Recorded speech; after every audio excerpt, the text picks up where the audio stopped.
Enseguida los doctores de la Edad Media, llamados escolásticos, acometieron una obra magna, a saber, reunir diligentemente las fecundas y abundantes mieses de doctrina, refundidas en las voluminosas obras de los santos padres, y reunidas, colocarlas en un solo lugar para uso y comodidad de los venideros. Cual sea el origen, la índole y excelencia de la ciencia escolástica, es útil aquí, venerables hermanos, mostrarlo más difusamente con las palabras de sapientísimo varón, nuestro predecesor Sixto V, por don divino de aquel único que da el espíritu de la ciencia, de la sabiduría y del entendimiento, y que enriquece con nuevos beneficios a su iglesia en las cadenas de los siglos, según lo reclama la necesidad, y la provee de nuevos auxilios, fue hallada por nuestros santísimos mayores la teología escolástica, la cual cultivaron y adornaron principalísimamente dos gloriosos doctores, el angélico Santo Tomás y el seráfico San Buenaventura, clarísimos profesores de esta facultad, con ingenio excelente, asiduo estudio, grandes trabajos y vigilias, y la legaron a la posteridad, dispuesta óptimamente y explicada con brillantez de muchas maneras. Y en verdad el conocimiento y ejercicio de esta saludable ciencia, que fluye de las abundantísimas fuentes de las diversas letras, sumos pontífices, santos padres y concilios, pudo siempre proporcionar grande auxilio a la Iglesia, ya para entender e interpretar verdadera y sanamente las mismas escrituras, ya para leer y explicar más segura y útilmente a los padres, ya para descubrir y rebatir los varios errores y herejías. Pero en estos días, en que llegaron ya los tiempos peligrosos descritos por el apóstol, y hombres blasfemos, soberbios, seductores, crecen en maldad, errando e induciendo a otros a error, es en verdad sumamente necesaria para confirmar los dogmas de la fe católica y para refutar las herejías. Palabras honestas que, aunque parezcan abrazar solamente la teología escolástica, está claro que deben entenderse también de la filosofía y sus alabanzas, pues las preclaras dotes que hacen tan temible a los enemigos de la verdad la teología escolástica, como dice el mismo pontífice, aquella oportuna y enlazada coherencia de causas y de cosas entre sí, aquel orden y aquella disposición como la formación de los soldados en batalla, aquellas claras definiciones y distinciones, aquella firmeza de los argumentos y de las agudísimas disputas en que se distinguen la luz de las tinieblas, lo verdadero de lo falso, las mentiras de los herejes, envueltas en muchas apariencias y falacias, que como si se les quitase el vestido aparecen manifiestas y desnudas. Estas excelsas y admirables dotes, decimos, se derivan únicamente del recto uso de aquella filosofía que los maestros escolásticos, de propósito y con sabio consejo, acostumbraron a usar frecuentemente aún en las disputas filosóficas. Además, siendo propio y singular de los teólogos escolásticos, el haber unido la ciencia humana y divina entre sí con estrechísimo lazo, la teología, en la que sobresalieron, no habría obtenido tantos honores y alabanzas de parte de los hombres si hubiesen empleado una filosofía manca, imperfecta o ligera. Ahora bien, entre los doctores escolásticos brilla grandemente Santo Tomás de Aquino, príncipe y maestro de todos, el cual, como advierte Cayetano, por haber venerado en gran manera a los antiguos doctores sagrados, obtuvo de algún modo la inteligencia de todos. Sus doctrinas, como miembros dispersos de un cuerpo, reunió y congregó en uno Tomás, dispuso con orden admirable, y de tal modo las aumentó con nuevos principios, que con razón y justicia es tenido por singular apoyo de la Iglesia católica, de dócil y penetrante ingenio, de memoria fácil y tenaz, de vía integérrima, amador únicamente de la verdad, riquísimo en la ciencia divina y humana, comparado al sol, animó al mundo con el calor de sus virtudes y le iluminó con esplendor. No hay parte de la filosofía que no haya tratado aguda y a la vez sólidamente. Trató de las leyes del raciocinio, de Dios y de las sustancias incorpóreas, del hombre y de otras cosas sensibles, de los actos humanos y de sus principios, de tal modo que no se echan de menos en él ni la abundancia de cuestiones, ni la oportuna disposición de las partes, ni la firmeza de los principios o la robustez de los argumentos, ni la claridad y propiedad del lenguaje, ni cierta facilidad de explicar las cosas abstrusas. Añádase a esto que el doctor Angélico indagó las conclusiones filosóficas en las razones y principios de las cosas, los que se extienden muy latamente y encierran como en su seno las semillas de casi infinitas verdades, que habían de abrirse con fruto abundantísimo por los maestros posteriores. Habiendo empleado este método de filosofía, consiguió haber vencido él solo los errores de los tiempos pasados y haber suministrado armas invencibles para refutar los errores que perpetuamente se han de renovar en los siglos futuros. Además, distinguiendo muy bien la razón de la fe como es justo y asociándolas, sin embargo, amigablemente, conservó los derechos de una y otra, proveyó a su dignidad de tal suerte que la razón elevada a la mayor altura en alas de Tomás ya casi no puede levantarse a regiones más sublimes, ni la fe puede casi esperar de la razón más y más poderosos auxilios que los que hasta aquí ha conseguido por Tomás. Por estas razones, hombres doctísimos en las edades pasadas y dignísimos de alabanza por su saber teológico y filosófico, buscando con indecible afán los volúmenes inmortales de Tomás, se consagraron a su angélica sabiduría, no tanto para perfeccionarle en ella, cuanto para ser totalmente por ella sustentados. Es un hecho constante que casi todos los fundadores y legisladores de las órdenes religiosas mandaron a sus compañeros estudiar las doctrinas de Santo Tomás y adherirse a ellas religiosamente,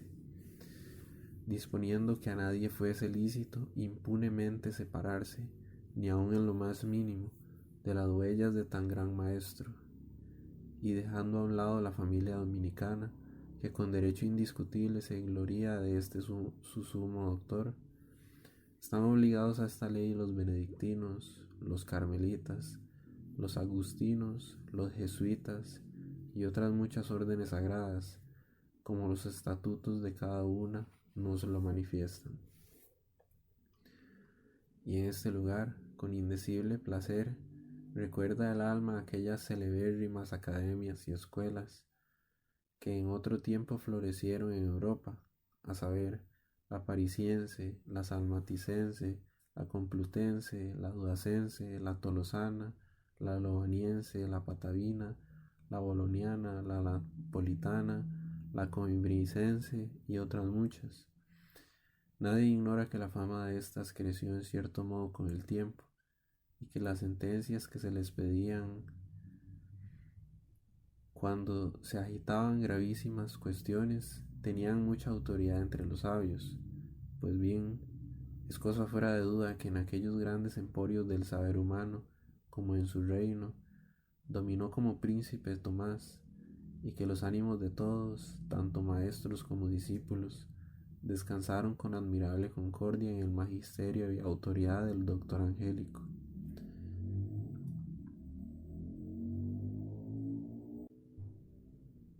Pero lo que es más, los romanos pontífices, nuestros predecesores, honraron la sabiduría de Tomás de Aquino con singulares elogios y testimonios amplísimos, pues Clemente VI, Nicolás V, Benedicto XIII y otros atestiguan que la Iglesia Universal es ilustrada con su admirable doctrina. San Pío V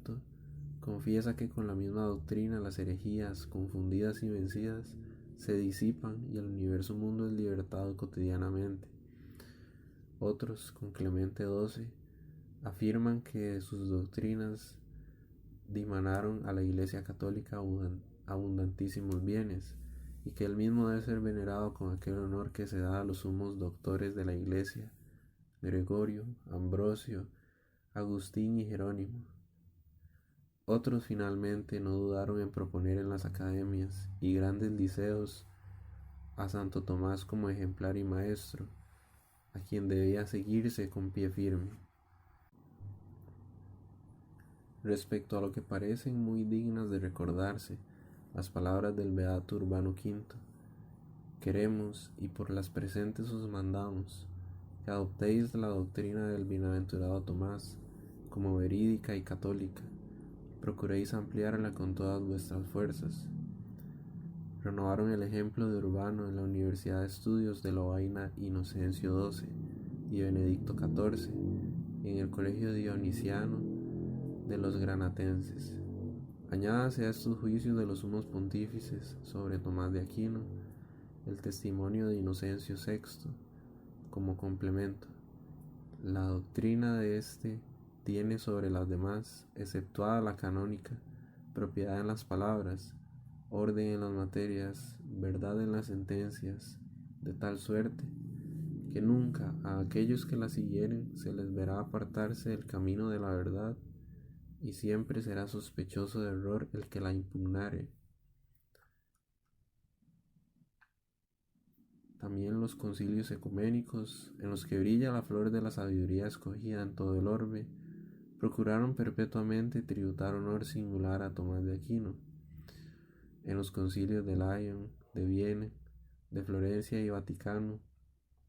puede decirse que intervino Tomás en las deliberaciones y decretos de los padres, y casi fue el presidente, peleando con fuerza ineluctable y faustísimo éxito contra los errores de los griegos, de los herejes y de los racionalistas.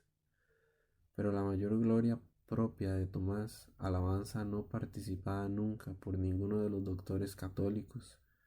consiste en que los padres tridentinos, para establecer el orden en el mismo concilio, quisieron que juntamente con los libros de la Escritura y los decretos de los sumos pontífices, se viese sobre el altar la suma de Tomás de Aquino, a la cual se pidiesen consejos, razones y oráculos. Últimamente también estaba reservada al varón incomparable obtener la palma de conseguir obsequios, alabanzas, admiración de los mismos adversarios del nombre católico, pues está averiguado que no faltaron jefes de las facciones heréticas que confesasen públicamente que una vez quitada de en medio la doctrina de Tomás de Aquino, podían fácilmente entrar en combate con todos los doctores católicos y vencerlos y derrotar a la Iglesia. Vana esperanza, ciertamente, pero testimonio no vano. Por esto, venerables hermanos, siempre que consideramos la bondad, la fuerza y las excelentes utilidades de su ciencia filosófica, que tanto amaron nuestros mayores, juzgamos que se obró temerariamente, no conservando siempre y en todas partes el honor que le es debido, constando especialmente que el uso cotidiano, el juicio de grandes hombres y lo que es más el sufragio de la Iglesia favorecían a la filosofía escolástica, y en lugar de la antigua doctrina presentóse en varias partes cierta nueva especie de filosofía, de la cual no se recogieron los frutos deseados y saludables que la Iglesia y la misma sociedad civil habían anhelado. Procurándolo los novadores del siglo XVI, agradó el filosofar sin respeto alguno a la fe, y fue pedida alternativamente la potestad de escogitar según el gusto y el genio de cualesquiera cosas, por cuyo motivo fue ya fácil que se multiplicasen más de lo justo los géneros de filosofía y naciesen sentencias diversas y contrarias entre sí aún acerca de las cosas principales en los conocimientos humanos. De la multitud de las sentencias se pasó frecuentísimamente a las vacilaciones y a las dudas, y desde la lucha cuán fácilmente caen en error los entendimientos de los hombres. No hay ninguno que lo ignore.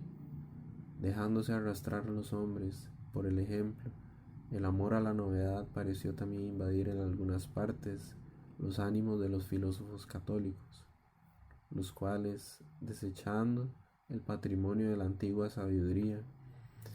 quisieron, más con prudencia ciertamente poco sabia, y no sin detrimento de las ciencias, hacer cosas nuevas, que aumentar y perfeccionar con las nuevas las antiguas, pues esta múltiple regla de doctrina, fundándose en la autoridad y arbitrio de cada uno de los maestros, tiene fundamento variable, y por esta razón no hace a la filosofía firme, estable ni robusta como la antigua, sino fluctuante y movediza, a la cual, si acaso, sucede que se la halla alguna vez insuficiente para sufrir el ímpetu de los enemigos, sépase que la causa y culpa de esto reside en ella misma. Y al decir esto, no condenamos en verdad a aquellos hombres doctos e ingeniosos que ponen su industria y erudición y las riquezas de los nuevos descubrimientos al servicio de la filosofía, pues sabemos muy bien que con esto recibe incremento la ciencia, pero se ha de evitar diligentísimamente no hacer consistir en aquella industria y erudición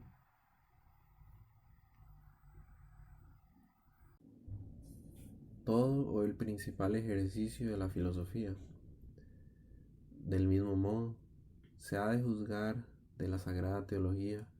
la cual nos agrada que sea ayudada e ilustrada con los múltiples auxilios de la erudición,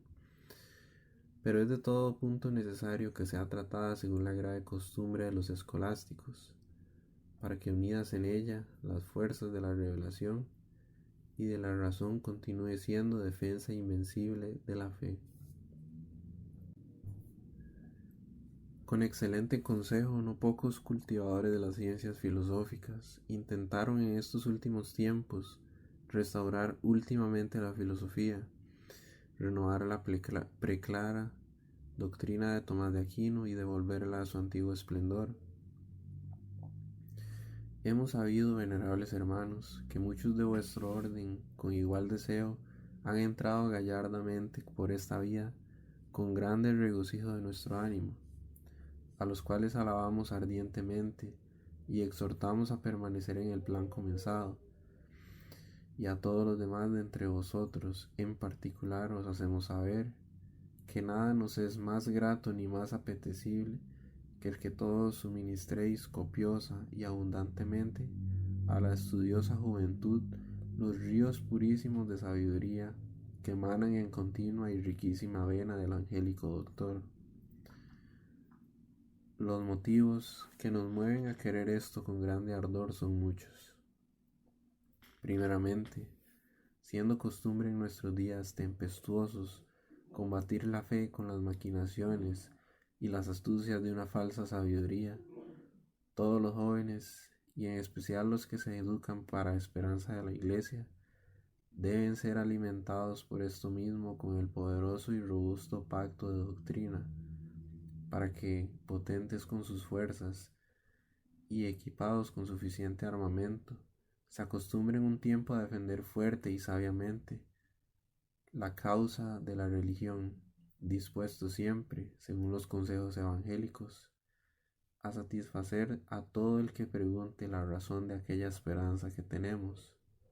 Primera de Pedro 3:15. Y exhortar con la sana doctrina y arguir a los que contradicen. Tito, primera 9.